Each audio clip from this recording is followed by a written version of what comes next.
Salahuddin Al-Ayyubi mempersatukan kaum muslim demi Yerusalem. Saladin, begitulah orang-orang dari barat menyebutnya.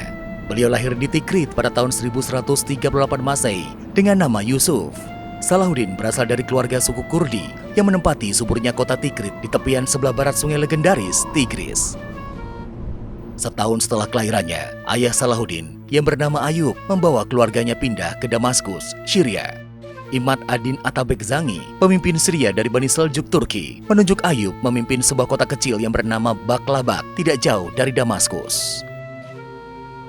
Salahuddin kecil memulai pendidikannya di madrasah Damaskus. Minat keilmuannya lebih ke teologi atau masalah-masalah keagamaan.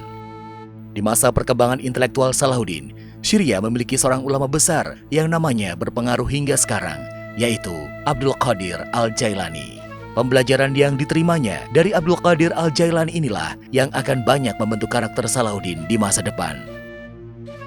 Selain belajar di madrasah, Salahuddin remaja juga berlatih menunggang kuda, memanah, dan bela diri. Dasar-dasar ilmu kemiliteran diserap dengan baik oleh Salahuddin remaja. Ilmu kemiliteran yang dipelajari Salahuddin diperoleh dari pamannya, As-Saddin Shirkuh, seorang panglima perang Bani Seljuk. Syria menjelang masa dewasa Salahuddin dipimpin oleh Sultan Nur ad-Din Zangi. Kepemimpinan Sultan Nur ad-Din Zangi memiliki tujuan utama merebut kembali Yerusalem. Sedangkan di timur Syria, Kekhalifahan Fatimiyah berada dalam kondisi menuju titik akhirnya. Tahun 1164, pemimpin Syria, Sultan Nur ad-Din, mengirimkan ekspedisi militer ke Mesir. Dan pemimpin ekspedisi militer tersebut adalah As-Saddin Shirkuh. Perjalanan ke Mesir ini menjadi petualangan militer pertama bagi Salahuddin. Sang paman yang melihat bakat Salahuddin akan memberikan pengalaman militer yang menentukan di hari depannya.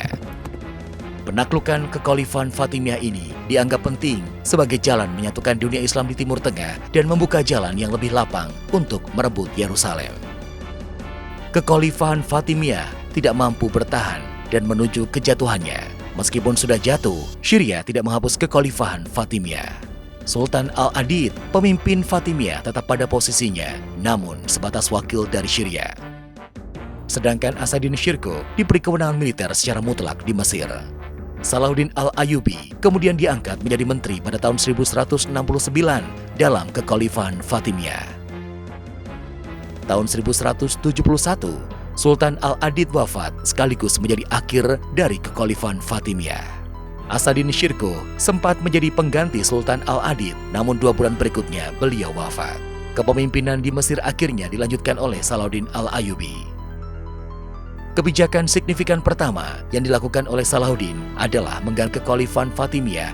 Tidak ada gejolak apapun yang mewarnai perubahan kekhalifahan ini. Perubahan yang sangat fundamental juga dilakukan, yaitu pergantian faham keagamaan Mesir dari Syiah ke Sunni. Salahuddin membangun 2 madrasah yang bermazhab Sunni untuk mengikis faham Syiah di seluruh Mesir.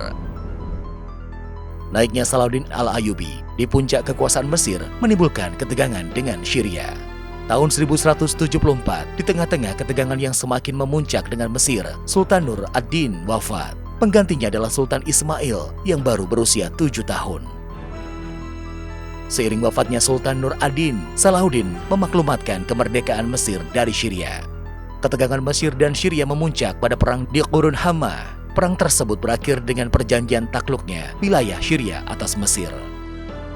Bersamaan dengan jatuhnya Syria, Turansyah, saudara tertua Salahuddin, berhasil menguasai Yaman. Salahuddin Al-Ayyubi dilantik menjadi sultan dengan kekuasaan yang membentang dari Mesir, Syria bagian tengah, Palestina, Nubia, Arab bagian barat hingga Yaman. Dengan kekuasaan yang sangat besar tersebut, kini Salahuddin Al-Ayyubi mulai mengincar Yerusalem. Namun, masih ada banyak hal yang harus dilakukan Salahuddin Al-Ayyubi sebelum menjatuhkan Yerusalem.